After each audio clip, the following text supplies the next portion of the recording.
What's up, guys? Brian Fitness here today, and today we're going to be talking about posterior and anterior posture. So, as I explained in the squat video, the best position to do a squat is when your tibia is laid out with your soleus contracted with your quadratus lumborum and your gastroc eminence and your calf muscle. You want to slowly lean forward, not too much, but you get the arch back. And your spine starts curving like that, and it gets out of place. And so the next thing, posterior posture, important that your back is leading the way, and you slowly go down. And you want to make sure that your quads are contracting, not like the regular squat. You just literally go down, you're not doing anything. All you're doing is really hyperextending your quads.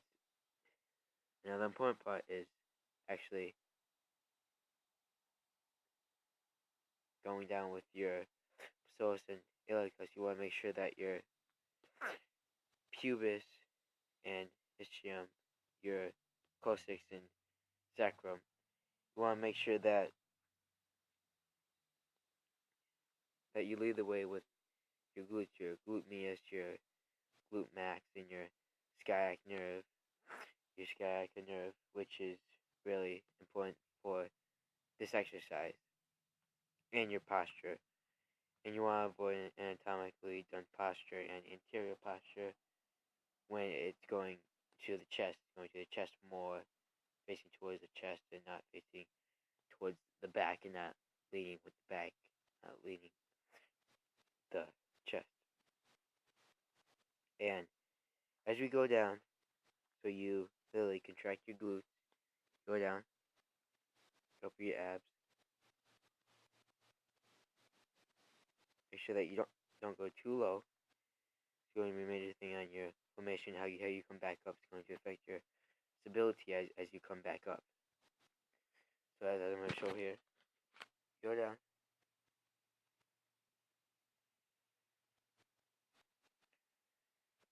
And you want to protract. You want protraction in your quads as you're going down. As I explained in the one exercise bike video, you want to check that out. Be my guest. You can check it out if you want to. But your psoas and iliacus, the misinterpretation about the squat is that you can literally just go like that. But the thing about the squat is that you can't have bad posture, because this is going to affect your form, posture, how you do it, and what if you actually contract your glute medius, glute max, and if you protract your quads. And the next thing I'm going to talk about in this video, as I just got done explaining the perfect squat, so make sure that you put your hands in this little socket right here, so your jeans, just literally, you want to feel your vein in your pelvis, transverse abdominis. You want to feel that layer of muscle right down by your rectus abdominis. You want to feel it. You literally go down. Make sure you get your hip flexors out. You want to make sure that you're using your hip flexors and that you're using your glutes first. That's a major part. And then lead with your hips.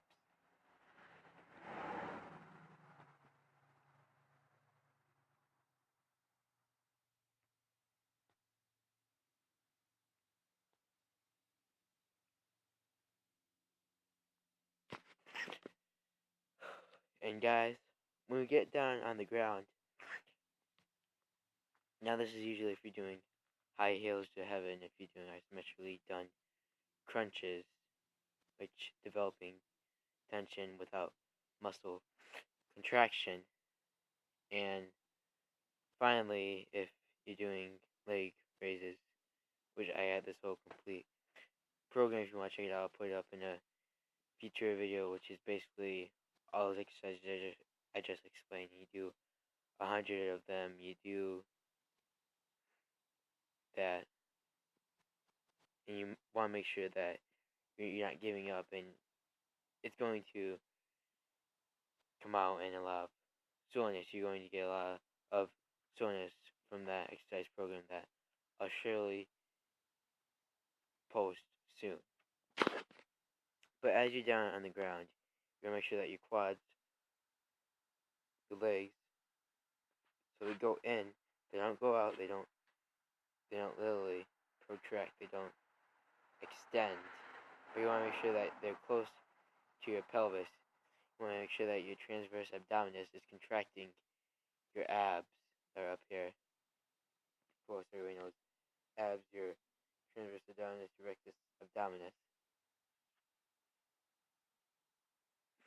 And the next thing that you want to do is you want to make sure that you're in posterior posture when you're actually contracting your abs. You're not literally just not paying any attention to it. It's going to affect your contraction. It's going to affect your transverse protraction, how you extend. But this is really major, especially if you're on the ground. Let's say you have a mat and you're kind of going up, and your positioning is really, really, really bad. So I'm going to go down on the ground right now. Let's say right here. So I'm going to go like that, and literally I'm going to go like that. And that's the major thing right there. You don't want that because that's leading out. It's not involving your psoas or iliacus, your flexors. You want to literally tuck your flexors in, your transverse abdominis, your quads. You want them to lead out. You want to literally contract as you go up isometrically. Don't be touching without muscle contraction. And I'll show it right here.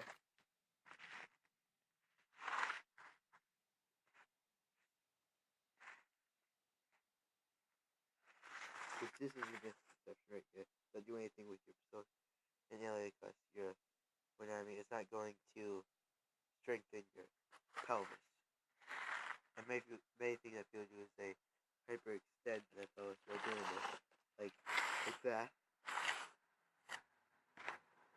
But you want to tuck your pelvis and your transverse abdominis.